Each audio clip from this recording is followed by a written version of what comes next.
Vamos lá na Parashá Vaierá. Eu vou ler a página 47. Parashá Vaierá.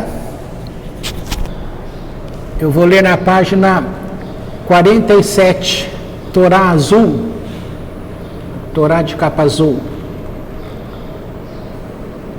No versículo 14, Gênesis, Bereshit, capítulo 19, versículo 14, estamos na página 47 da Torá capa azul.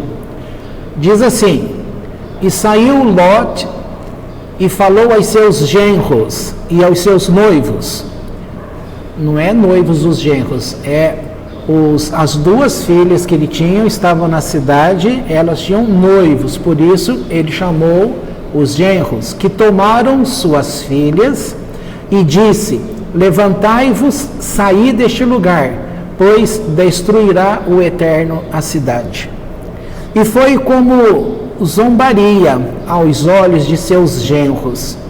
E foi quando surgiu a aurora, e apressaram os anjos a Lot, dizendo: Levanta-te, toma tua mulher e tuas duas filhas que se encontram aqui, para que não pereças pelo delito da cidade.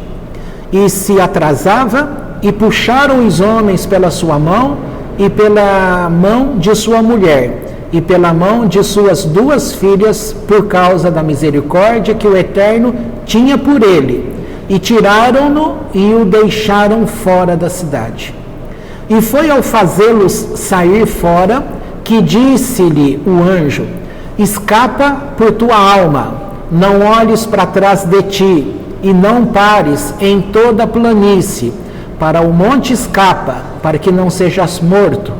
E disse Lot a eles: Não te rogo, meu senhor, eis que encontrou teu servo graças aos teus olhos, e aumentaste a tua misericórdia que fizeste comigo, para fazer viver minha alma.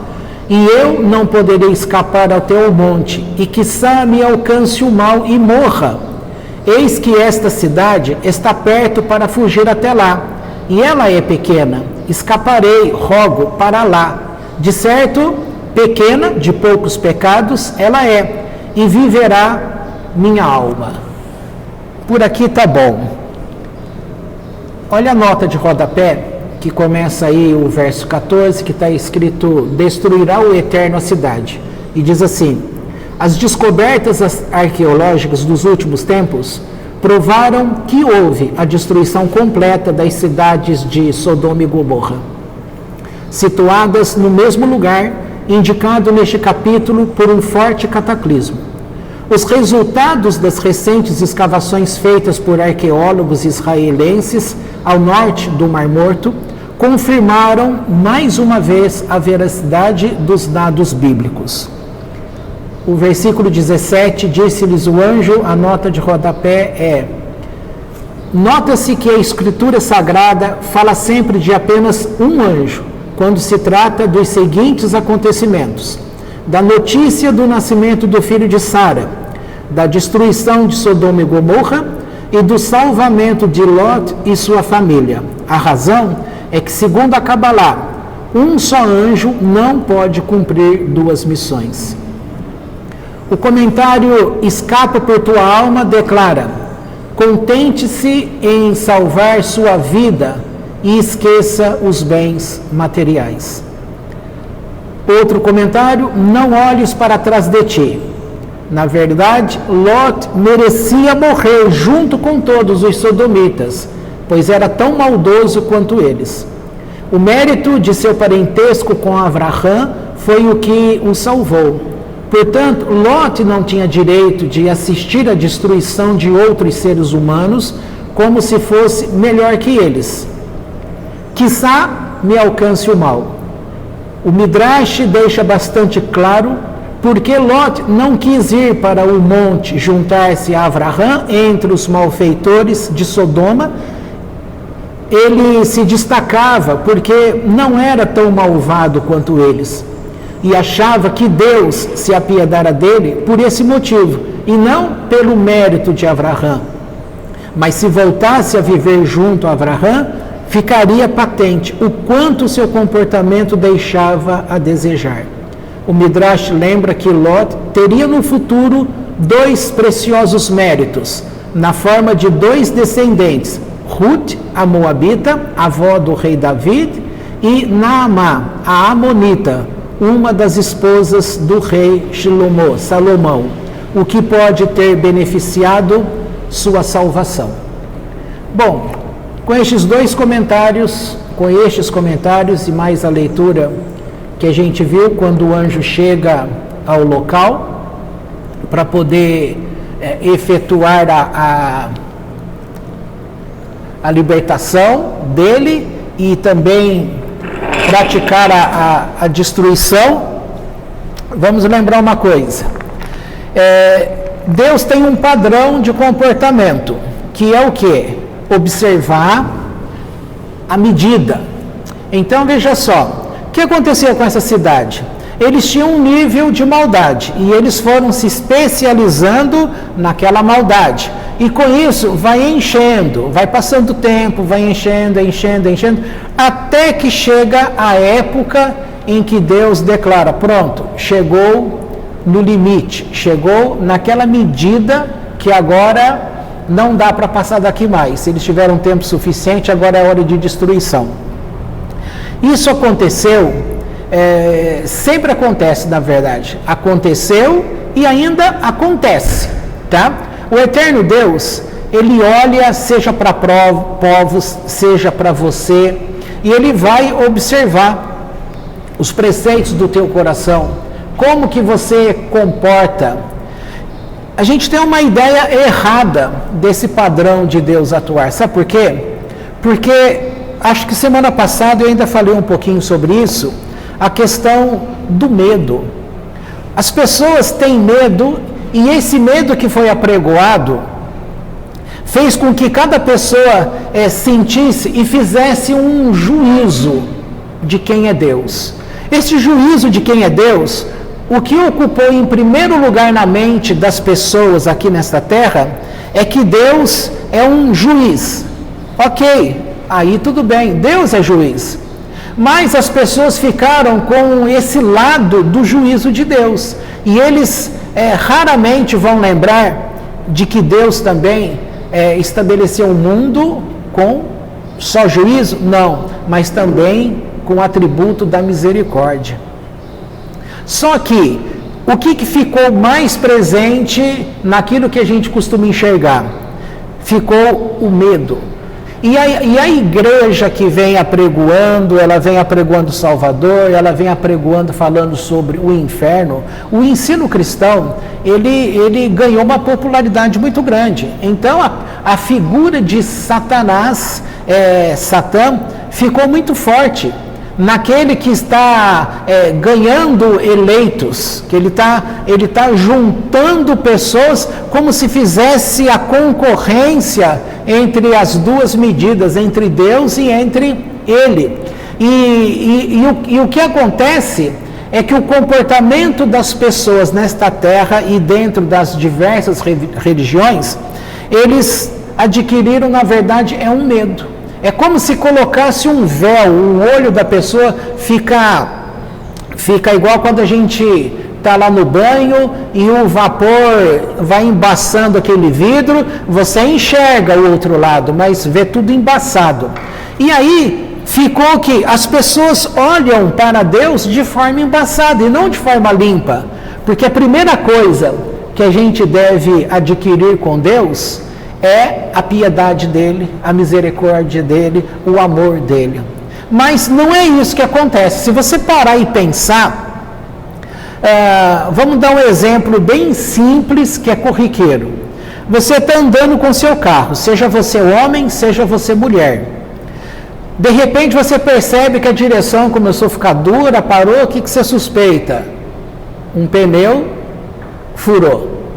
E aí, independente de você estar com pressa ou não, na hora que você para o carro e vai olhar, se certificar e ver que o pneu furou, qual é a primeira reação de qualquer tipo de pessoa? É de falar assim, poxa Deus, que maravilha, furou o pneu do carro. Olha, estou com a roupa limpinha, agora eu vou ter que sujar minhas mãos, vai sujar minha roupa, vou transpirar, vou chegar atrasado, eu vou chegar lá cheirando mal, cheirando suor. Poxa Deus, não podia esperar mais um pouquinho para que eu esteja passando perto de um posto de gasolina que tenha borracharia? Praticamente é mais ou menos isso que as pessoas pensam. E esse tipo de situação, furou o pneu. Alguém lembra que esse furar o pneu tenha uma ação de misericórdia de Deus?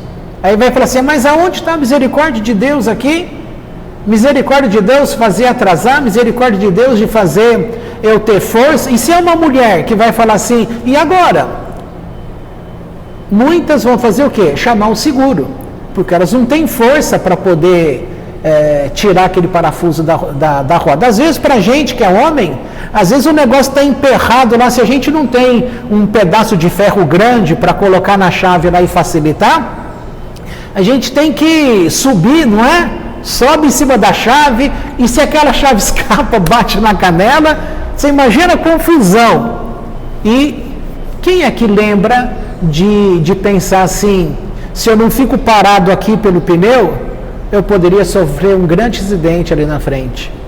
De repente, depois que a gente sai dali e vê um acidente, você pode até pensar, poxa, poderia ter sido eu. Obrigado, Deus. Mas a gente não pensa assim, de jeito nenhum. Vou dar um exemplo. Eu não estava pensando nesse texto, foi assim, coincidência. Na verdade, não é coincidência, porque o inconsciente da gente conhece todas as coisas, até o que vai acontecer. Mas quando eu cheguei aqui, a geladeira estava desligada. Ficou aí, pelo jeito, vários dias desligado. Estava na parede, mas estava muito pouco. Então, desligado. Acontece que esses dias todo parado, descongelou tudo, tinha água lá por dentro e ficou cheio de bolor preto por dentro. E aí, eu pensei assim, vou ter que limpar agora, né? Você imagina meu sorriso? Hein, Isa? Nossa, que delícia, eu vou limpar agora com o maior prazer. Você acha que eu senti isso na hora? Ah, errou? Senti sim. Na hora, assim, em seguida, eu não senti não, é verdade, você tem razão.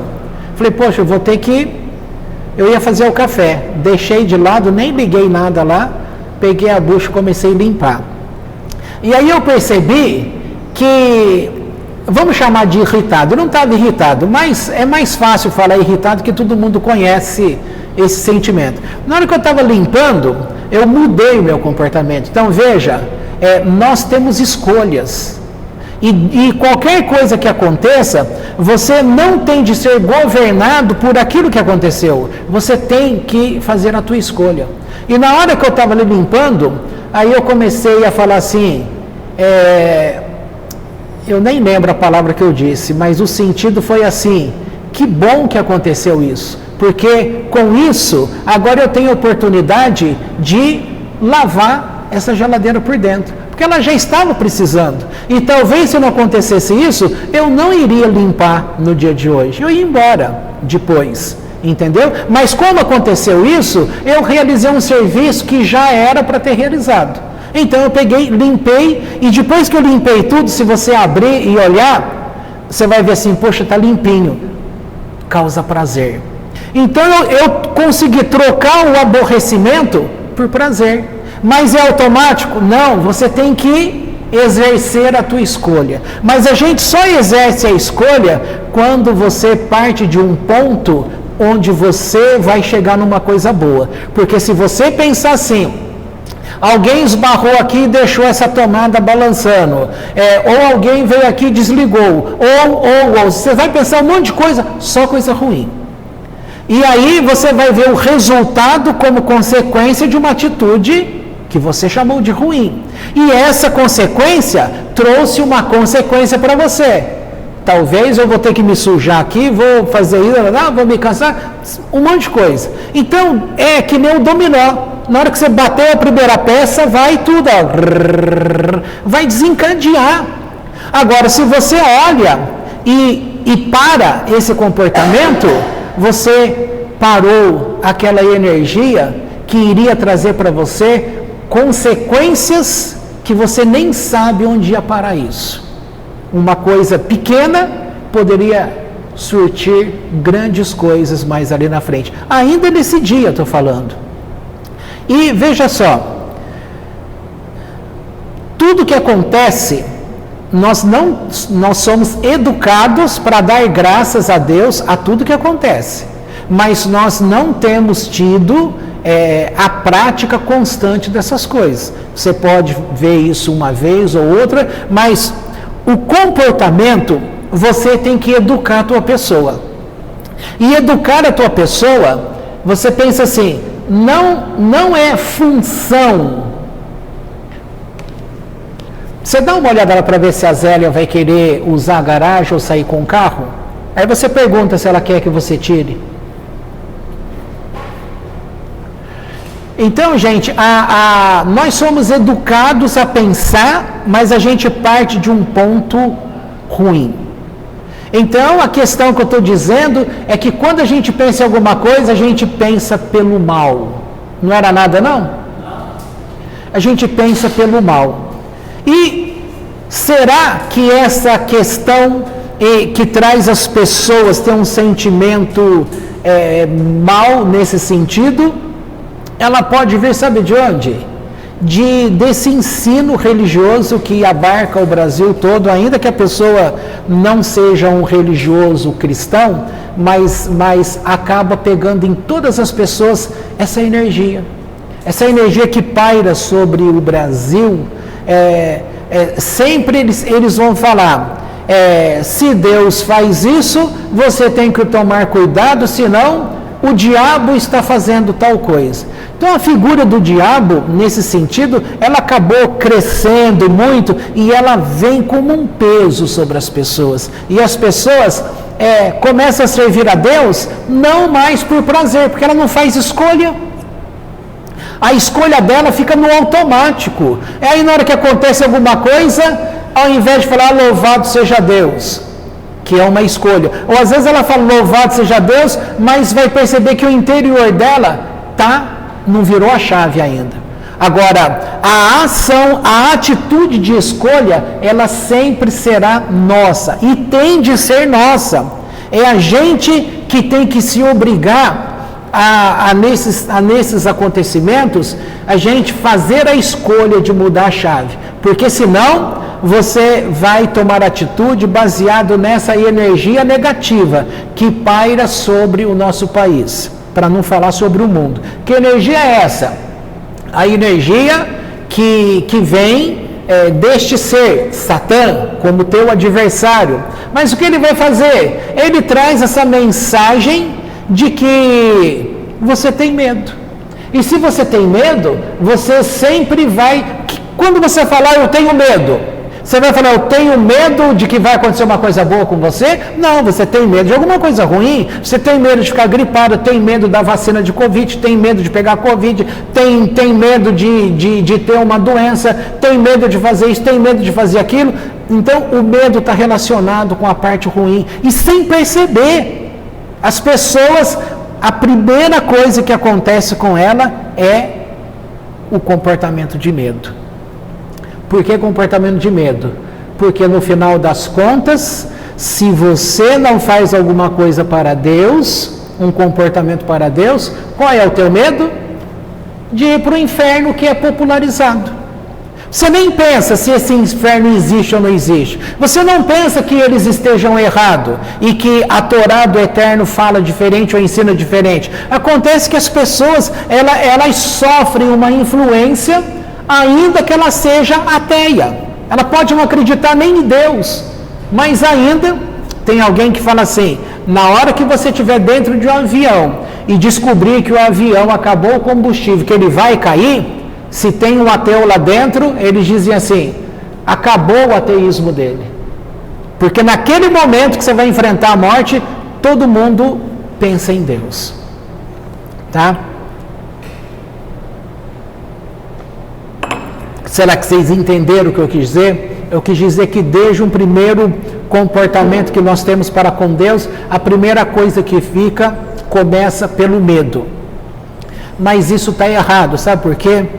Porque a primeira coisa que Deus fez para com o ser humano foi trabalhar as 3 sefirot que estão lá em cima, Keter, Chokhmah e Binah.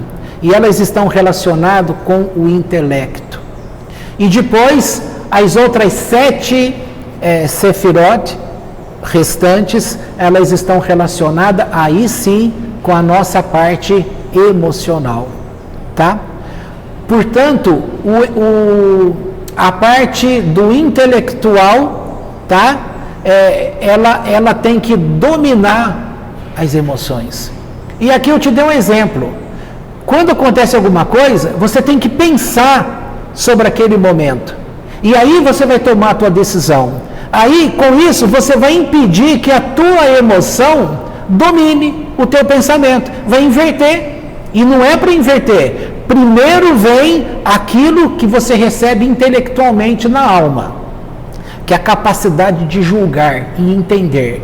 Depois, se aquilo iria causar um desencadeamento de angústia, tristeza, essas coisas emocionais, aquele pensamento teu segura a emoção. Ou seja, o intelecto controla as emoções. Mas como as pessoas não são educadas a pensar, elas são seres emocionais. Elas são guiadas, elas não tomam decisões. As decisões são tomadas pelas células do corpo, baseado no sentimento. E aí a pessoa fica sem controle, adoece. Se você parar e pensar, exemplo mais bobo que esse que eu dei da geladeira, talvez não tenha. É muito simples. Estragou, você tem que limpar, mas já não tinha que ter limpado? Já. Então agora aconteceu uma oportunidade. Aí alguém pode falar assim, mas você está dando uma outra conotação, ia ter que limpar de qualquer jeito. Agora, de qualquer jeito, eu não poderia ter deixado? Poderia ter deixado lá e falar assim, durante a semana eu venho aqui, amanhã eu venho aqui, ou eu faço isso depois do almoço. Não precisava fazer na hora, mas eu quis fazer na hora baseado no quê? Eu já tinha visto que precisava limpar. Eu iria limpar, mas agora eu tenho oportunidade de consertar esse problema e fazer algo que já era para fazer. Então eu dei uma conotação boa. Isso é uma escolha. Imagina, você vai passar lá na sua mãe. Tomar cuidado para não ver coisa ruim. Você está aqui, está perto da sua mãe. Você vai falar assim, hoje não dá para eu passar lá. De repente você muda, eu falei, mas poxa, eu vou passar quase na porta. De repente, aí, vamos lembrar, mas a minha irmã está lá. Vamos supor que tivesse tido uma discussão nos dias aí. Aí você pode pensar assim, mas eu preciso ver minha mãe, ela quer me ver. Mas se a minha irmã está lá, de repente, o jeito que ela vai falar comigo, você vai pensar assim, eu vou brigar com ela. Mas você pode pensar de outra forma, certo? Do jeito que ela vai falar comigo, eu vou poder me desculpar com ela. E aí, de briga, vira, dedinho. Não é engraçado? As crianças, não sei, os adultos vão ficando adultos, vão ficando chato, né? A criança é inocente. Não percebe, então ela vem com o dedinho assim, Aí, quando você dá o dedinho, já não interessa mais se a culpa é minha ou se a culpa é do outro. O importante é que está tendo ligação de novo, tá? Mas é uma atitude, a gente precisa, porque senão a parte ruim sempre vai governar a vida da pessoa. Exemplo aqui desse texto. Olha só, todo mundo sabe que para Lot chegar nessa situação, o Abraham, o tio dele, os dois estavam juntos. E aí, o Lot era muito gado. Os servidores de Ló não tinham preocupação do pasto que as pessoas... ele não se preocupava se aquele capim, se aquele mato tinha dono ou não. Deixava o gado sair, comer e pronto. E o Abraão chamou a atenção dele. E aí a resposta era assim: mas espera aí, já não foi profetizado num passado que toda essa terra aqui vai ser sua um dia? Se vai ser sua um dia, logo não estamos fazendo nada de errado, a gente só está tomando posse antes do tempo. Mas está certo tomar posse antes do tempo? Não dá, né? Imagina, você vai comprar uma casa, você já acertou lá com a pessoa, você já está tudo certo, mas você não pagou ainda, e ela também não te entregou a chave da casa. Só porque você já está fechado nesse sentido, te dá o direito de pular o portão e entrar lá e começar já a quebrar alguma coisa para fazer a reforma que você queria? Ainda não. Está apalavrado, mas não chegou o tempo. Se Deus te promete uma bênção e você se adiantar, você vai arrumar confusão, quase você vai perder a sua bênção, porque você está se adiantando. Então, precisa ter cuidado. Zelo. Na verdade, se eu estou falando daquele primeiro sentimento, que vem dessas sefirotes que eu disse, sabe o que acontece? Sabe qual é a origem que ela traz para você? É de amor. Sabe por que de amor? Porque você começa a entender que você está conectado com teu Deus, isso te dá prazer, isso te dá amor, e você vai querer fazer as coisas para Ele em amor, não é por medo, não é por temor. Na verdade a palavra, eu falei medo, mas a palavra correta, ela é temor. E esse temor que está localizado com esse intelectual é diferente do temor relacionado com o sentimental. Esse primeiro temor vai atiçar em você um comportamento de você fazer com boa vontade, com amor, com zelo, porque você pensa, eu não quero que Deus se aborreça comigo, porque Ele me ama e eu amo, e eu vou fazer tudo para ser correto. Agora, o outro medo que vem pelo sentimento, que é domínio de emoções, vai dar um medo, um temor no sentido de medo. Se eu não fizer, o diabo vai me pegar, e se eu morrer eu vou para o inferno. Isso é um pensamento religioso, mas é um pensamento que está internalizado nas pessoas, mesmo que elas não tenham religião alguma, porque está ligado que as pessoas não pensam. Você pode reparar, tem assuntos aí que falam sobre respiração no sentido de meditação. Você tem que parar para fazer a respiração. Pode ficar pensando aí no seu dia a dia, de repente você vai perceber que praticamente a gente não respira. Pode ver, você está fazendo as coisas, é tudo só assim, ó. É diferente de, não enche o pulmão, mas quando você fala, encheu, esvaziou. Isso treina o pulmão, treina o coração. Isso irriga com oxigênio as células do teu corpo. Isso tira o estresse, isso elimina doença.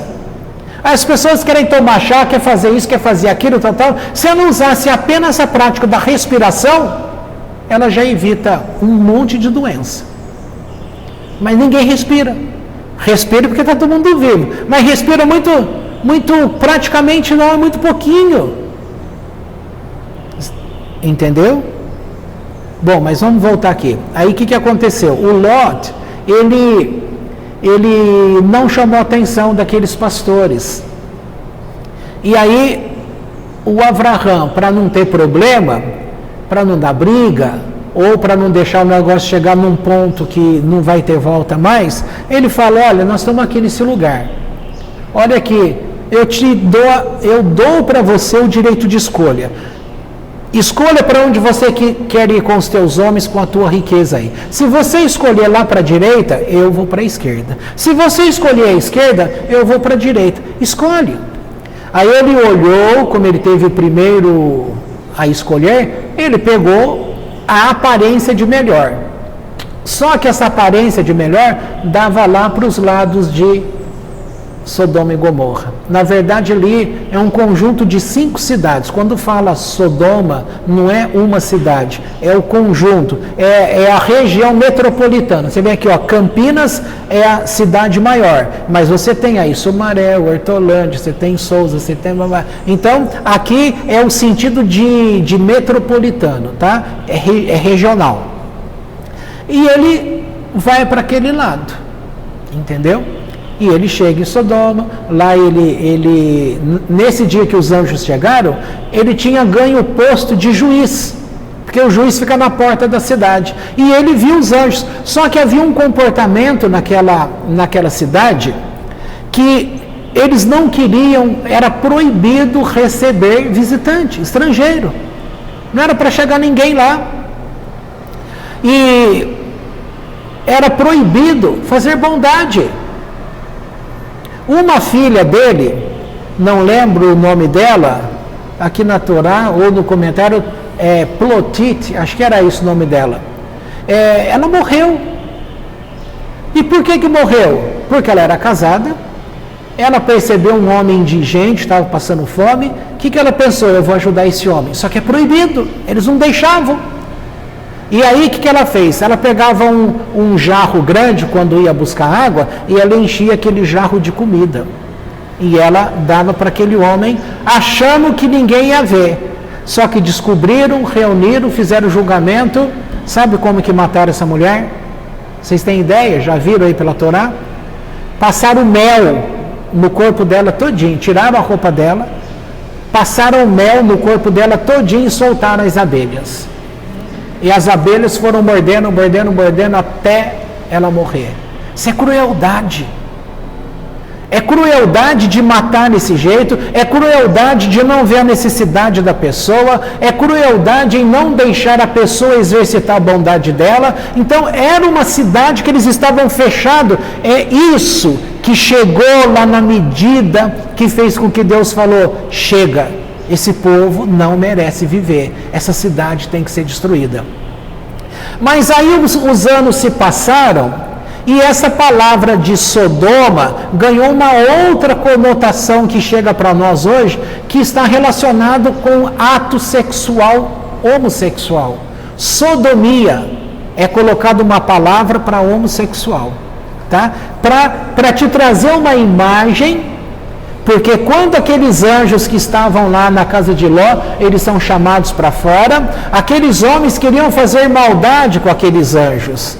É prática abusiva sexual. Só que aí, esse lado todo do mundo que é contra Deus, que vai usar um conhecimento para fazer pairar uma energia negativa sobre o mundo, eles pegam um relato desse e falam que a cidade foi destruída por causa do homossexualismo. Aí você pensa, uma pessoa que se descobre homossexual, a gente já falou disso várias vezes, então não tem que falar disso, mas só para lembrar, que muitas pessoas que se descobrem homossexual, ela não vê rumo para a vida dela, ela não abre o coração para amigo, para paz, ela fica com aquele incômodo, e muitos, sabe o que fazem? Se matam. E aí você vai pensar assim, quem é o responsável? O responsável pode vir desse exemplo, que foram falar, olha só, isso aqui é o motivo de uma destruição. Entendeu? Aí não adianta falar hoje, Deus abomina o pecado, eu amo o pecador. Não adianta, as pessoas, elas tratam diferentemente essas pessoas. E quem não tem uma ajuda familiar, quem não tem bons amigos, acaba se matando. Tá? Não precisa ir longe. Todo mundo, não sei se vocês lembram, o Daniel Mastral, aquele que saiu do satanismo, que escreveu diversos livros, que conta a experiência dele, que 2 anos, no máximo 3 anos atrás, o filho dele se matou. E o filho falava para ele que, pai, eu não quero envergonhar você, mas até então, achando que pelo ministério dele, por ele ser conhecido, por ele ter tido aquela experiência, achando que que o filho não iria andar nesses caminhos na altura do pai de conhecer Deus, achavam que era isso, as pessoas achavam isso, mas não era. A verdade é que o menino estava se identificando como homossexual e ele via que não tinha lugar para ele nesse mundo. E ele tentou se matar várias vezes, mas como a mulher dele na época, a Isabela, né, ela era médica, ela socorreu o filho, cuidou do filho por diversas vezes. Se fosse uma outra mãe, o filho já tinha morrido. Mas aí teve um dia que estava lá tomando conta, ela cansou demais e cochilou. No que cochilou, o menino escapou de casa. Aí ele foi lá para a linha do trem, aqueles trem de São Paulo lá, e colocou a cabeça no trilho. O trem veio e decepou a cabeça do menino. Só que ele tinha deixado um diário. Inclusive esse diário foi reescrito pelo Daniel e tem aí disponível para as pessoas lerem. E sabe o que o próprio Daniel falava? Dizendo assim, ele disse, olha, se o meu filho tivesse conversado comigo, para mim seria indiferente se ele fosse o nome fulano de tal ou se ele fosse o nome de tal. O nome dele era Micael, o nome do menino. E parece que ele se identificava, eu não lembro o nome que ele usou, um nome feminino.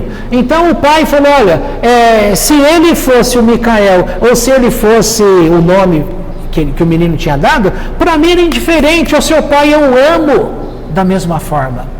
Então, você não entende essa dor porque esse problema não faz parte da tua família.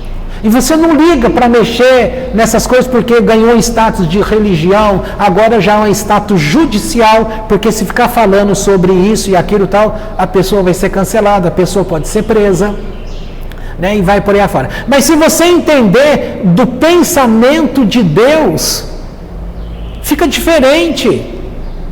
Agora, se esse fato da Bíblia, Sodoma e Gomorra, não tivesse, se já tivessem cortado essa história também lá atrás com um ensino correto, mas só que não houve interesse social. Então, um grupo judaico explica de homossexualismo, o grupo cristão explica, o outro católico explica, e na verdade a impressão que passa, isso não é eu que estou falando, isso é um grupo de estudiosos, de rabinos estudiosos, chegaram à conclusão, parece que de fato houve uma conduta de combinar. Nós vamos combinar então que nesse assunto vai ser dito tal coisa. E aí houve uma união do pensamento judaico com o pensamento cristão e com o pensamento católico. Pronto. Só que tudo isso, olha quantas pessoas têm morrido nas diversas famílias. E aqueles que assumem, aí vira essa bagunça que a gente também não aprova. Aí vira promiscuidade, aí vira os grupos, essas coisas que aí já foge de controle. Não é nem o bonzinho aqui, nem o atrapalhado aqui. As coisas têm que ter equilíbrio. Tem que ver aonde que está o amor. Aí vai falar, mas Deus não ama essa pessoa. Outro vem falar, não, Deus ama essa pessoa, mas se... Aí acontece aqui nesse negócio, o Ló escolheu? Tá, escolheu. Na hora que vai ser a destruição, o final que a gente viu lá, olha seu anjo, por favor, eu não vou aguentar subir lá para as montanhas. Esse subir lá para as montanhas está dando ideia de quem vivia nas montanhas era o grupo do tio dele, do Avraham, que era, entre aspas, santo para com Deus. Mas ele estava num lugar, numa vida que perto de Abraão, o pecado dele vai aparecer muito. E aí ele falou, olha, tem essa cidade é pequena, o próprio texto fala, é pequena não só no sentido de tamanho, pequena no sentido de poucos pecados cometidos. E ele tinha a ideia que para ser destruído, tem que ter um grau tal, que aí Deus vai falar, essa aqui é a medida. Então ele entendia, essa cidade até chegar lá naquele grau, eu tenho muito tempo de vida sossegado aqui. É isso que ele tinha pedido. E você acha que nós não pensamos mais ou menos a semelhança de Ló nesses nossos dias? Cada um tenta livrar o seu lado, dar desculpas. A gente vive dando desculpa das coisas. Porque se não vem aqui é um motivo, se não estuda em casa é outro motivo, se não faz tal coisa é outro motivo, se não aplica é outro motivo. E no final das contas, sabe aonde que vai dar? As pessoas não fazem nada. E se elas não fazem nada, aí aquele dito popular é bem conhecido: cabeça vazia é o quê? Oficina do diabo. A energia maligna que ela paira sobre o mundo, ela vai descendo sobre esses tipos de comportamentos. Aí a pessoa vai criando o jeitão dela, a personalidade dela, e sem perceber, por mais boa que ela seja, o padrão dela está alterado, está contaminado. Mas a gente precisa ter escolha de sim, sim, não, não. É fazer escolha, mas fazer escolha consciente e não simplesmente deixar o negócio que aí vai rolando. A música deixa a vida me levar, vida leva eu. Não, não é a vida que tem que te levar, você que tem que fazer escolhas no decorrer desta vida. Deixa a vida me levar, vida leva eu, vai ser um abraço. Porque a pessoa vai ter aquela falsa ideia de que está tudo bem, tudo maravilhoso. Ninguém está falando que você não pode se divertir, ir no cinema, beber uma cervejinha, tomar um vinho, uma caipirinha, uma vodka, qualquer coisa. Não, a questão não está na bebida alcoólica de jeito nenhum. Pode? Claro que pode. Com moderação. Agora tem que ver. Que moderação? Moderação simplesmente controlar o tanto que você vai beber? Aí está errado.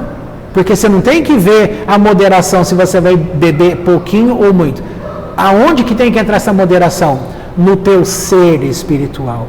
No teu julgamento. Primeiro, eu vou querer beber por quê? Porque eu sou livre. Mas por que eu quero beber? O que a bebida pode causar em mim? Eu estou bebendo para fazer parte de um grupo? Se for só para fazer parte de um grupo, está errado. Se for só para receber aprovação, está errado. Agora, se você vai tomar porque te dá prazer naquele momento e é um prazer com você, aí tudo bem, está certo. Mas como eu disse, as pessoas não pensam.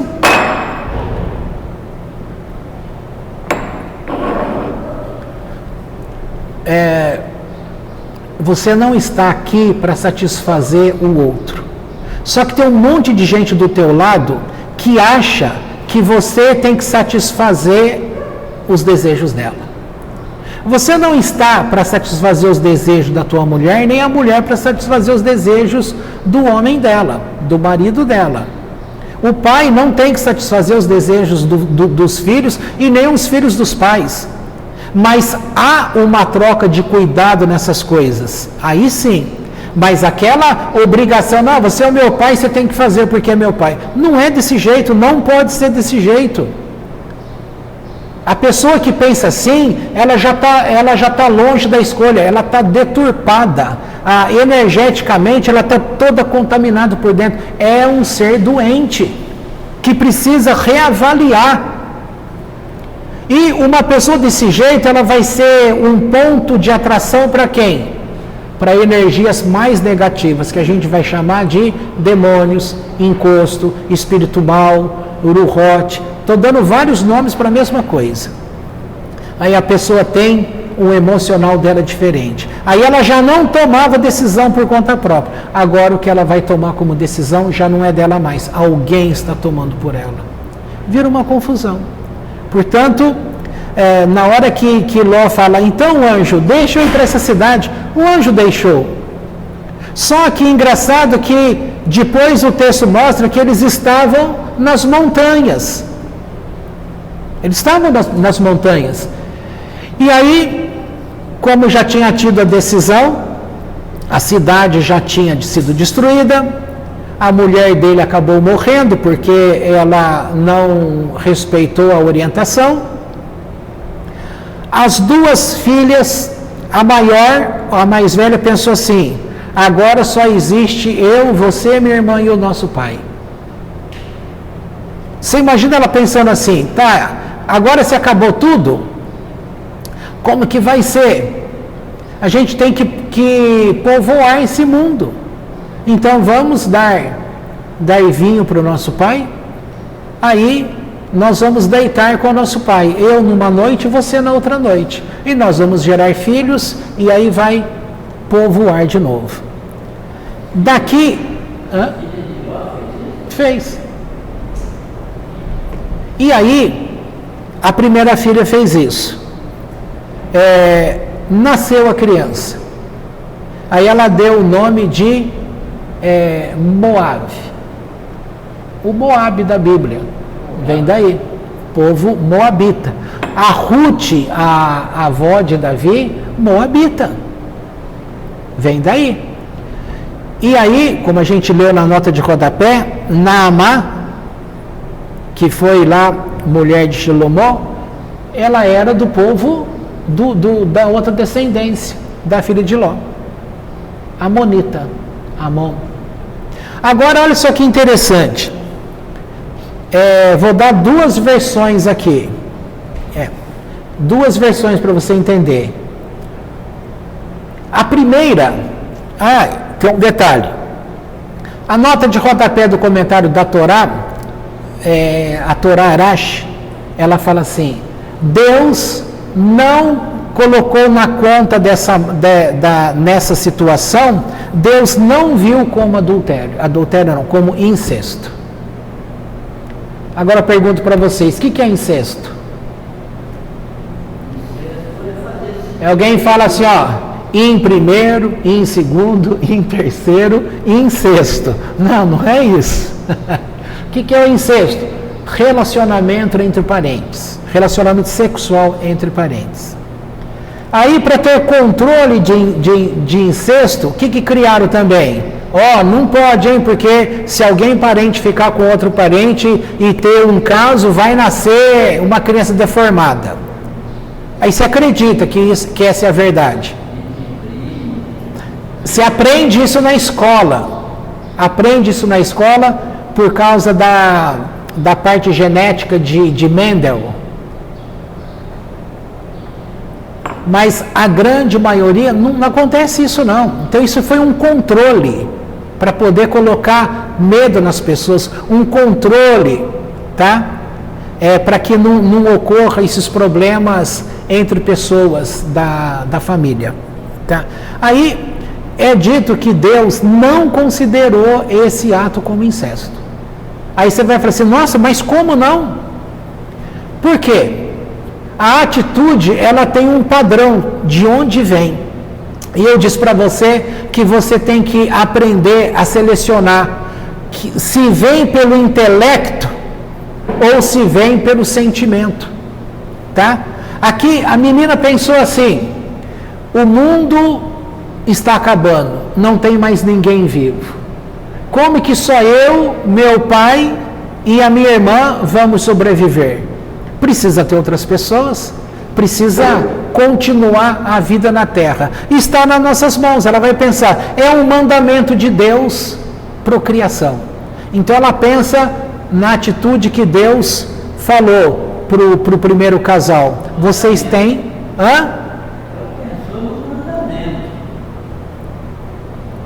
Pensou em povoar, de fazer o mundo, trazer o mundo à existência de novo. Tá? E Deus, então... Aí ela coloca um nome na criança. O nome foi Moab, ou Moab. E isso significa Meav, no hebraico. E Meav, Av é pai. Então ela estava dizendo o quê? Pessoal, este filho que eu tive, é do meu pai, é do meu pai. Quando você fala, olha, o filho que eu tive é do meu pai, isso é honroso ou desonroso?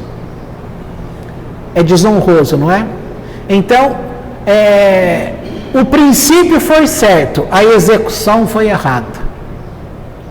Mas vem uma outra linha agora que eu vou colocar a parte, já coloquei uma que justifica, depois da ação dela, agora eu vou colocar a ação lá do futuro. Alguém vem e declara assim: por que ela falou que esta criança é do meu pai? Você não vai saber, mas eu vou te falar. Desta geração, eu falei para você que nasceu Ruth. Quem é Ruth? Casou com Boaz. Esse casal vai gerar o outro que vai gerar o rei Davi. O rei Davi gera Salomão. Tá? Esses todos é da tribo conhecida como Judá. Vem da tribo de Judá. Lá na frente, o Salvador, que prega-se como uma religião no mundo todo. Quem é o Salvador que prega no mundo todo? Qual é o nome dele? Quem é Isa? Quem é o Salvador do mundo? Quem é o Salvador do mundo que você aprendeu? Jesus. E como que Jesus nasceu? Quem é o pai dele? Não, a Bíblia não fala que é José. Fala que é o Espírito Santo. E ele coloca que ele e o pai eram a mesma pessoa.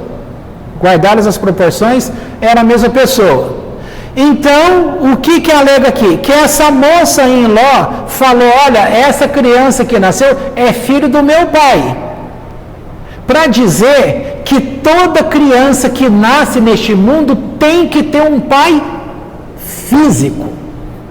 Tem que ter um espermatozoide. Que lá na frente, séculos e séculos depois, quando alguém viesse ao mundo e falasse, olha, eu fui gerado pelo Espírito Santo. Não acredite, porque ninguém pode entrar neste mundo a não ser que seja filho de meu pai. Aí, novamente, essa moça acaba ficando bem na fita, que a ideia foi boa. Por outro lado, a outra menina que teve o filho, que chamou de Amon. Na verdade, não foi Amon que ela chamou, tem o Ben-Ami, que significa filho de povos.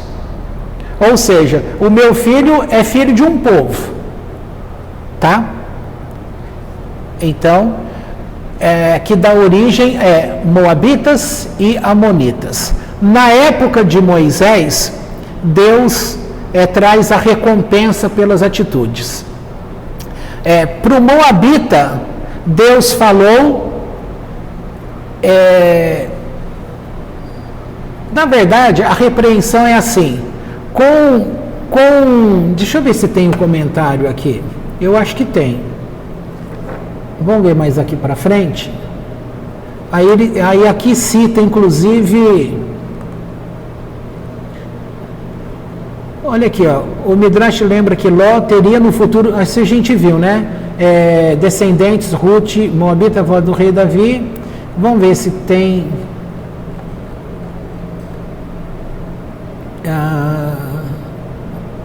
A Torá, por este motivo, não classifica seus atos como incesto, pois a intenção era pura e meritória.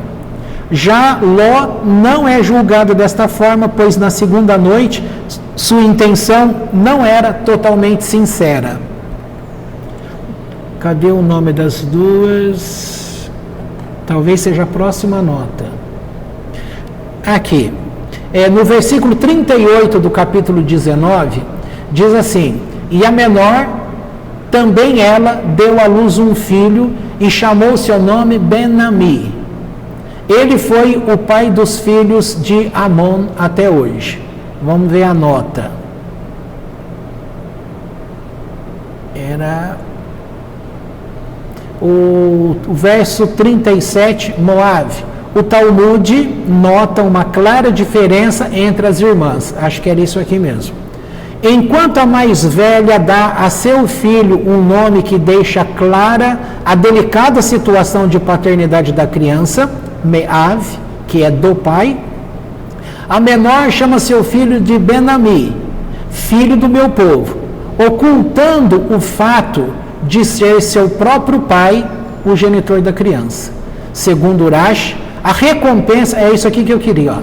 Segundo Urash, a recompensa veio na época de Moisés, quando ele proíbe sequer molestar os amonitas. Ou seja, os amonitas não podiam ser tocados, tinha que ser poupado de tudo.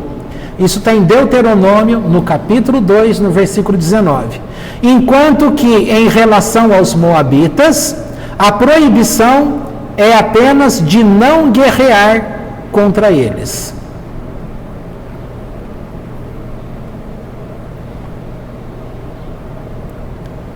Ou seja,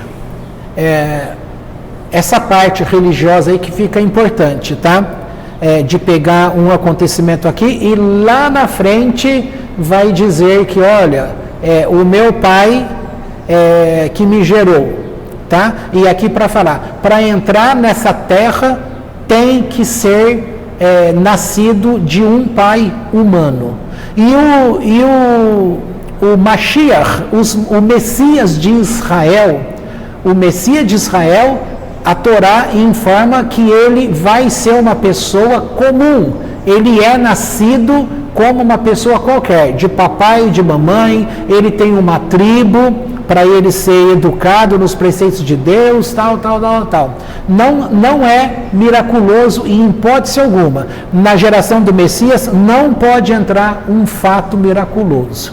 Agora, na geração de Jesus, o que começa é miraculoso. E se você for pegar as fábulas do passado, sempre você vai pegar no mito uma ponta que é diferente. Por quê?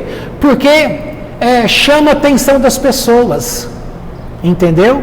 Chama a atenção das pessoas. Ah, aconteceu isso com fulano? Ah, então ele é especial, entendeu? E assim vai. Dá para compreender, né? Então, veja só, vamos fechar aqui o nosso encontro de hoje. Deus quer que você aprenda a pensar. A Torá, ela ensina o povo de Deus a fazer pergunta, a questionar. Não é simplesmente aceitar o que põe na tua boca, você come e engole. Você só pergunta, é coisa boa, né? Aí a pessoa fala, sim, é coisa boa. Mas ela não falou que estava envenenada. Por exemplo, eu gosto de lasanha. Para mim é coisa boa? Mas se alguém me servir uma coisa boa, que é lasanha envenenada, aí eu vou falar, é coisa boa, né? Ele falou, é lasanha, o que você mais gosta. Mas não falou que está envenenado. Então, esse pensamento que vem para você, o que você tem que escolher, você tem que pensar, está envenenado? Você tem que pensar. E aí você vai, porque desse teu pensamento vai depender depois que tipo de sentimento vai revestir esse pensamento para ter execução aqui na terra, dentre as pessoas, tá? Isso é você que tem que fazer. A escolha é sua. O exemplo que eu dei da geladeira, eu poderia ter ficado chateado, bravo, nervoso, dá o nome que for, ficar embirrado lá e sair de lá, tá? Mas é melhor olhar pelo ponto positivo. Tinha que lavar? Tinha. Que bom, né, Deus? Então, hoje eu tenho a oportunidade de fazer essa limpeza. Então, foi uma escolha. Ok? Qual foi o próximo passo que eu disse? Aí vem essa questão do que aconteceu, né? Se é fato miraculoso, a justificação da separação, eu disse que eles queriam tomar posse da terra sem que de fato a terra já estivesse própria para eles. Então, é aquela questão, você tem algo como promessa de Deus, você tem que trabalhar para que essa promessa de fato aconteça e seja cumprida. Não é simplesmente tomar posse já. Você toma posse ainda no sentido que está aqui, no sentido espiritual. Mas você vai trabalhar mais ainda para que aquilo de fato se concretize. E assim vai. E quanto às filhas que tiveram esse deslize aí, né, vamos chamar de deslize, o que ocorreu nesse sentido?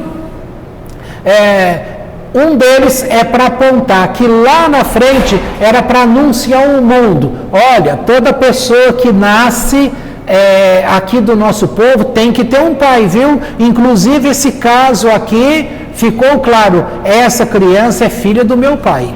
Para que não fique enganado lá na frente que alguém vai falar: nasceu pelo Espírito Santo, e todo mundo aceita.